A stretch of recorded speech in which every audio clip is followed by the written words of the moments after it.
Hello everyone, welcome back to another YouTube video. I promised I would be more consistent on this platform, and so I'm really trying hard to come out with different videos, and the main ones that I wanted to do for the next few ones were Q&As and questions that I've gotten over the last year plus that I get on Instagram mainly or LinkedIn, and that I still haven't had a chance to answer on a video. So I promise, I've been promising that I would do it. So all right, this Q&A I kind of put together from all the questions I've received, but it's more around like lifestyle, marriage, health and fitness, and self-care and prioritizations, and just how I manage my time. So very different from the first video, which was more on like oil field related and engineering, field engineer related. So if you haven't done so yet, please like and subscribe. I hope you can join the community here. And I have all of the questions here from all of the stories that I've screenshotted on your questions. So I'm trying to decide which way to start, but there was quite a bit on commitments and relationships, marriages, etc. So I think I'll start there. So basically it was, I posted, I think last week that Tim and I have been together for 18 years this last February. And people wanted to know a little bit about like which things are important in a relationship. How can you make a relationship last this long? And then just how do you know you found the right person? So I guess we could get started on that, and then we can get into the other topics. Let me think. I would say growing up, I didn't grow up with a father. So I didn't grow up with a good marriage between my mom and my dad. My mom was always a single mom. And I also didn't grow up with a good marriage in my grandparents. So my grandmother was a single grandmother with single mom as well, with 6 children. And my grandfather was not really in the picture past a few years after they had the 6 children. And so I grew up with 2 strong, independent women who didn't have a good love story. And so I would say, even though I wanted a love story, I mean, who doesn't? You know, you kind of, you want that fairy tale. I never thought it was like a real thing. I didn't believe that couples lasted. I never saw real love around me growing up between a man and a woman. So I would say I grew up very skeptical about it. And I never really had too many relationships before I met Tim, because at the end of the day, I met Tim when I was 16, or I think I was 16 or 17, one of the two. And so, yeah, I had maybe 2 or 3 boyfriends, but nothing serious, like nothing enough for me to bring them home. And my mom knew that like I had a boyfriend or anything serious. And so I would say Tim was really like my first boyfriend and my one and only husband. And so, I guess these stories don't happen that often anymore. It's pretty rare that we are one of the only couples that have been together that long. But I would say it just works really well because everything about us together is really great. And what I mean by that is there's a few things that I think are important in a relationship. One is we've always been very independent.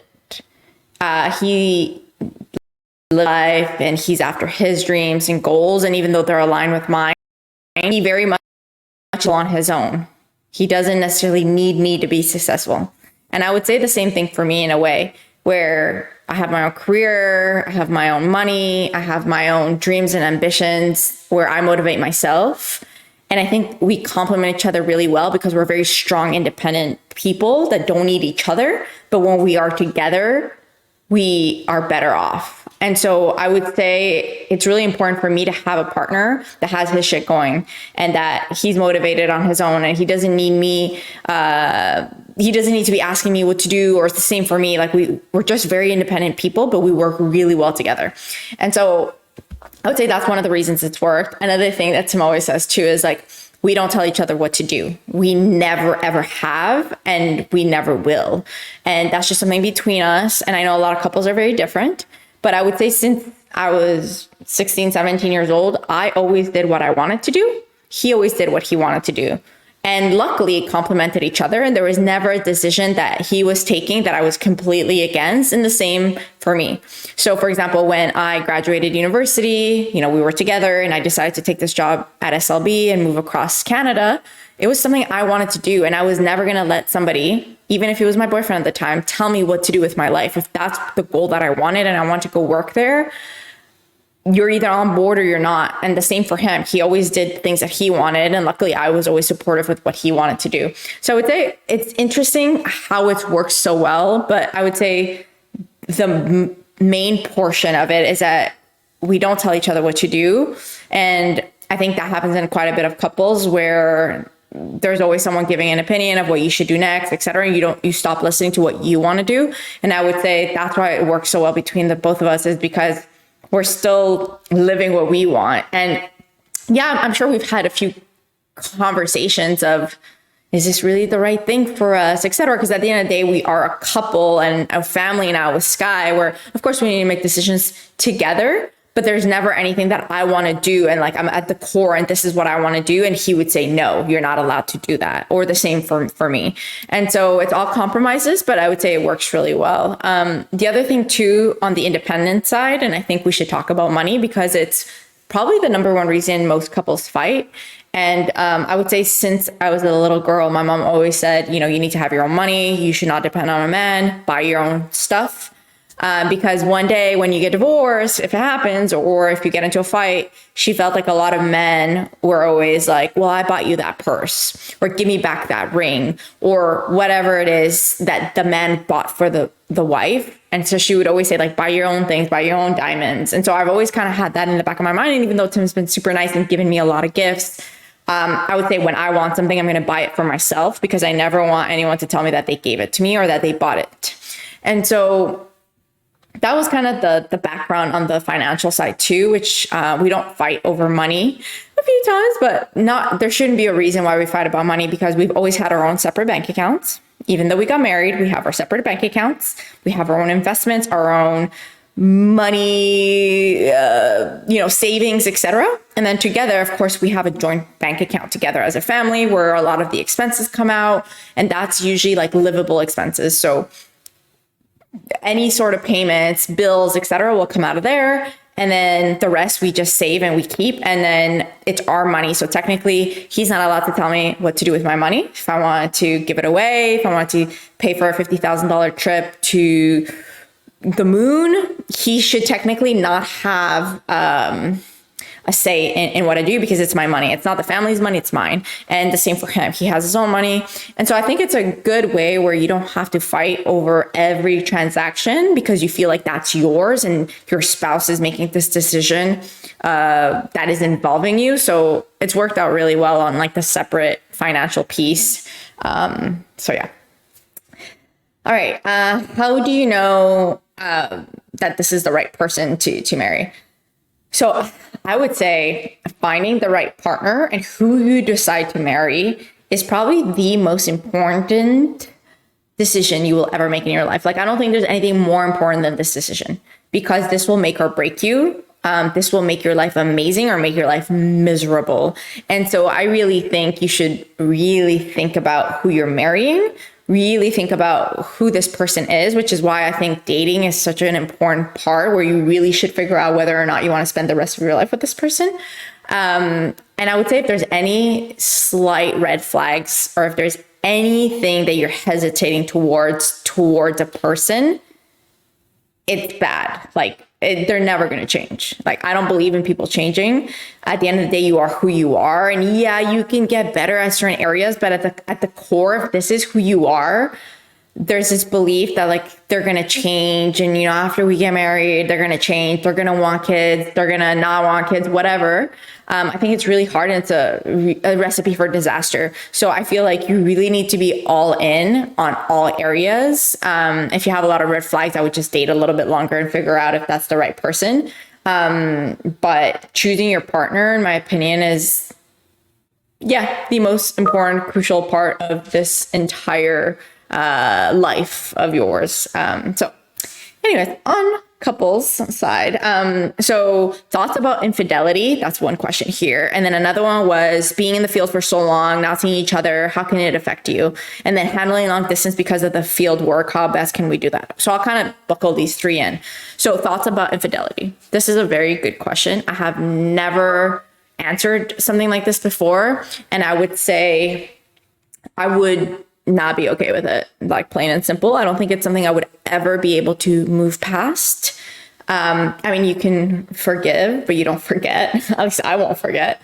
And so it's just something that I feel like if that ever happens, that's really crossing the line for me. And it's something that I can never move past. And yeah, I know there's like couple therapies and all this stuff. Like, it's just something that I would just never accept for myself. I feel like I have very high standards for myself. And if someone's willing to do that, I feel like they would do it again. And even if they're very, very sorry, it's just, I just don't give a second chance. That's just my plain opinion.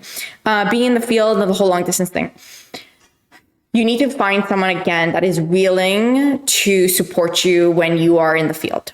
You can't have someone that's nagging the entire time. Like, you're never home. You missed my birthday. You are more in the field than at home. I don't like this in a wife. I don't like this in a girlfriend.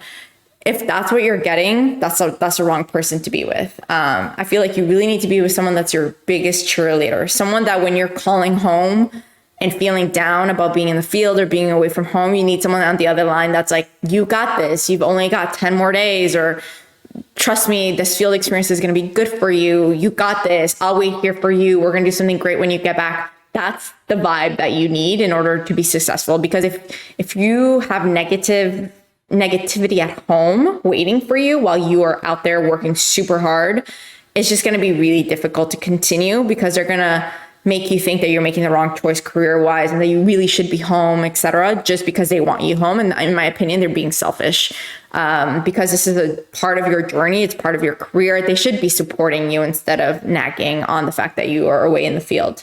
I would say you also need to have a spouse that is very confident in themselves, because I would say when you're a female and you're working in the field and you're away from home and you're with a ton of guys, this could be really hard for a guy who isn't confident with himself, where he feels like all of these guys are going to be hitting on my girlfriend and what is she going to do? And if there's all of these insecurities, I could see how that could be hard for someone that's very insecure, and they're going to project that on you. So, which coworkers are you going to the field with today? Who did you have dinner with? Oh, you were only with guys at dinner? Like, Tim never asked me any of those things. I feel like he's very confident in who he is. He's very confident in our relationship. He trusts me. At the end of the day, you need trust. And he never questioned, what was I doing with a ton of guys out in the field, or when I was in a hotel with just the crew members, like having dinner with a bunch of dudes and guys. Like, there was never a conversation of, it was anything inappropriate said, or, did anybody hit on you? Like, there was never any of those conversations. And I think it's just because he was very secure about himself. There was no insecurities. And so I would say you need to find someone that is okay with you working with a lot of gentlemen out in the field. So next question. How does moving, not just literally, but taking risks in careers and life, strengthen your bond? I could use the Mexico example. This was a very difficult move for Tim, just because his entire business was in the US. He really had no big desire to go to Mexico in the first place, but he did it to support me in my career. And he's done that every single move that I've gotten with the company, where it's not necessarily great for him. It has to change a lot of things for him business-wise, but he's, again, at the end of the day, you need someone that's like, yeah, let's do it for you. I'm your cheerleader. Whatever I need to do to help you succeed in your career, I'm willing to do it, even though it sucks for me, even though it's gonna be hard for me. And so I would say Tim's been great in that aspect of moving and taking risks, etc. If anything, I would say he's the first person to push me to take risks. If there's anything where I'm doubting myself, or I feel like I'm not the right person for this role, or I don't think this is a good opportunity, he's really the first person to like push me off the cliff and be like, go try it. What's the worst that could happen? Let's try this out. So I would say he's very adventurous when it comes to that. And how has this strengthening our bond? A ton. I would say all the long distance relationships and all of that things that you do in the oil field, it could make or break you. For us, it really made us, because for the first 5.5 years of our relationship, not even a relationship, like first years of marriage, because we were together 10 plus years before I went into the field.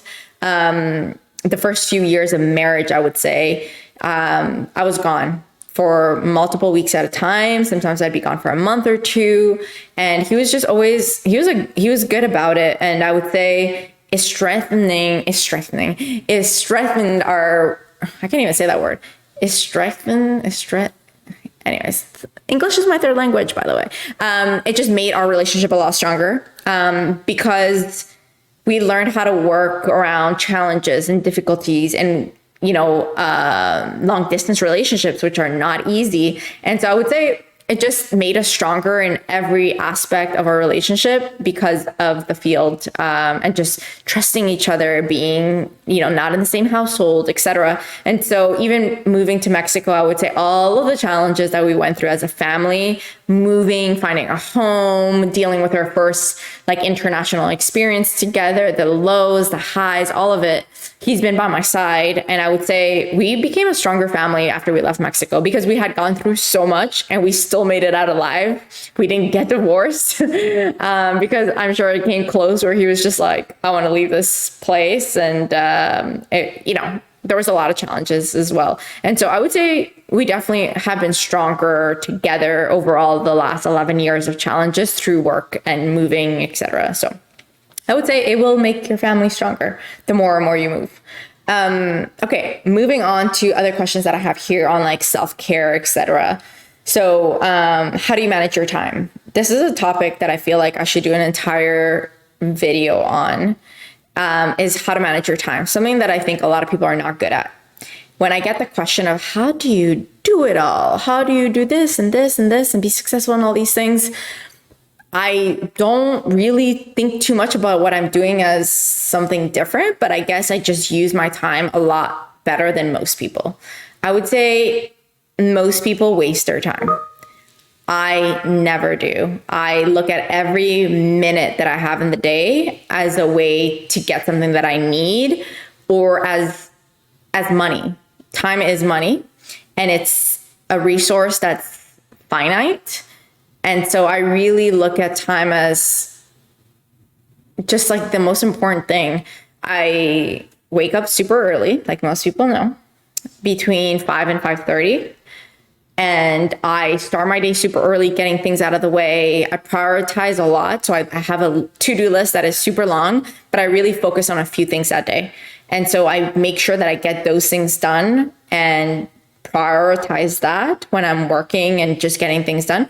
I think if there's one piece of advice that I think I would give a lot of people, is they think working really, really hard is what's going to get you to the next step or to the next move or promotion, by putting your head down and just working super hard. And I would say you have to obviously work hard. A lot of us work hard, but you have to work smarter. And sometimes you could work just as hard as everybody else, but also have time for other things and still be as successful. So I think sometimes we think, oh, the more hours I put in, the more I'm going to be visible, or the more I'm going to do better at my job. And sometimes I feel like it does the contrary. I think when you spend time on yourself, when you invest in yourself, when you do self-care, and when you work really hard, together that bundle can make you more successful than just putting your head down and working 100-hour weeks without a real strategy behind it.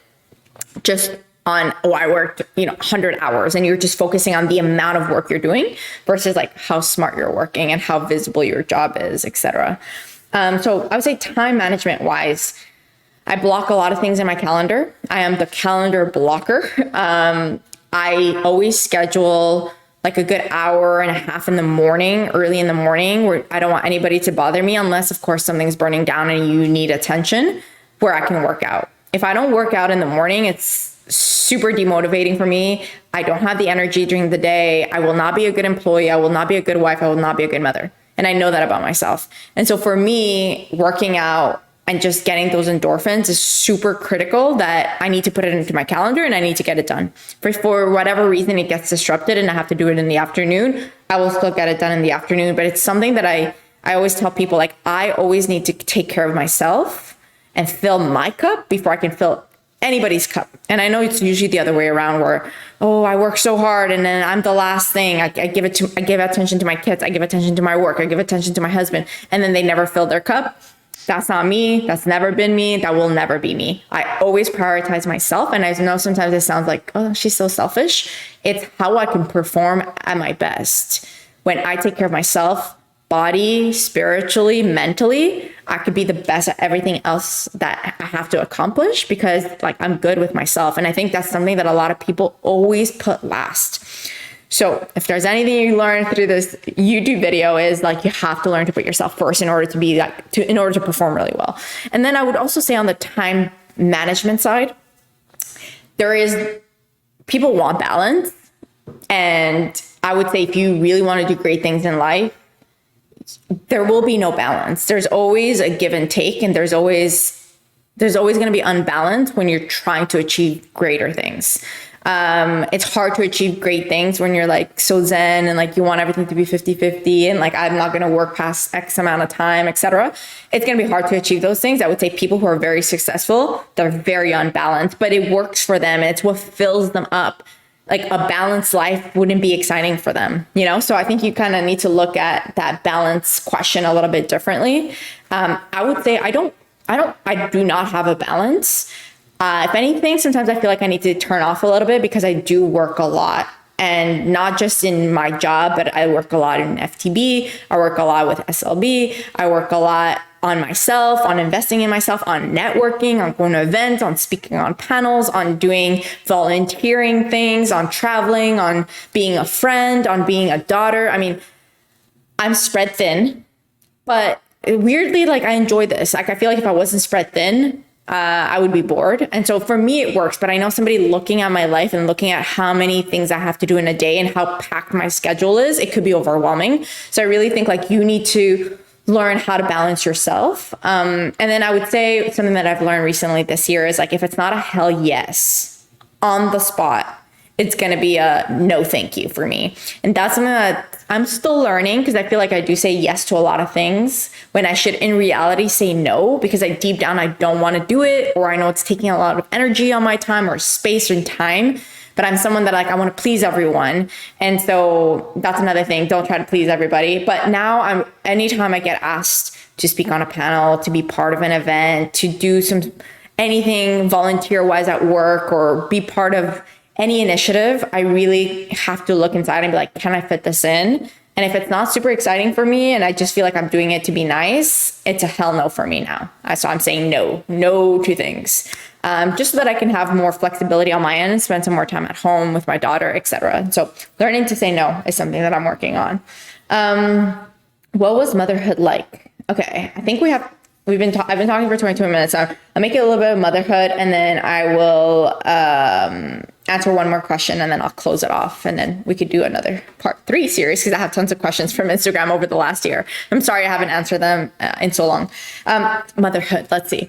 I think I could do a whole video on motherhood. Comment down below if you want me to do a whole video on motherhood, because it's such an interesting journey from even the start, pre-pregnancy to pregnancy to postpartum.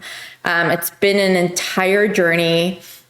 For those of you who don't know, motherhood took a little bit more time than I expected. I think it took us like 2-ish years to finally have Sky.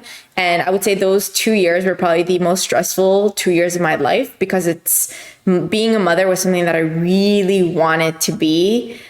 It was everything I wanted. And not being able to get pregnant for those 2.5 years was just like the worst 2 years, because you're so hard on yourself as a female and you really want this thing that's not happening and you feel like maybe it's never going to happen. And I think that uncertainty of like, I will never be a mother was really stressful. So I know if you're going through it, hang in tight, it will happen for you. But I really sympathize with people who are going through it, both men and women, because it was a really challenging time where I felt like my entire universe revolved around, I want a baby. I want a baby. That's all I wanted. I couldn't care less what was happening around me at work, promotion wise, career wise, you name it.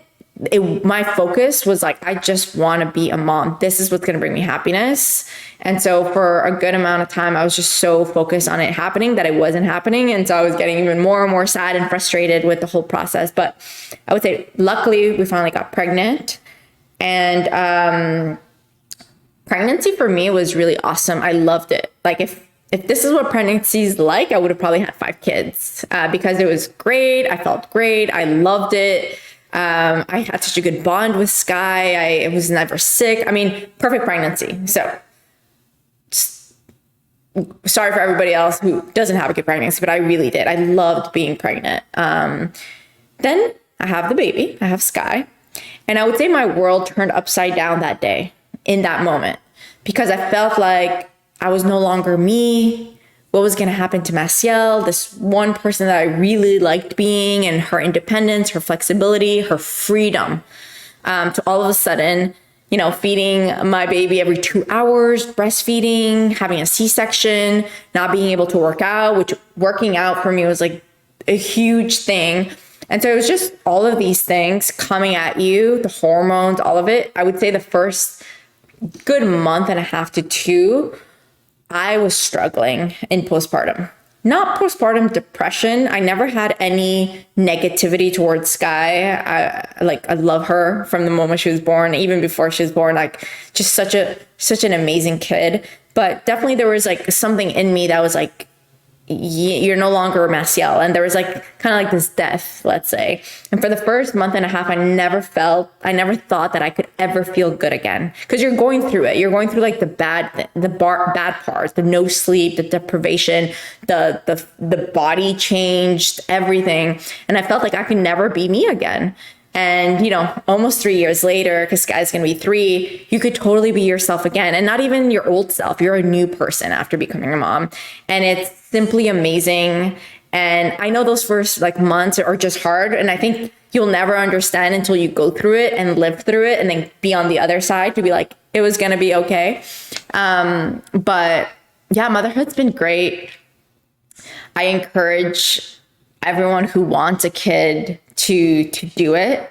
I remember for the longest time thinking I didn't want kids. So I wasn't someone that grew up being like, I want to be a mom and I want 5 kids. Like that was just not me.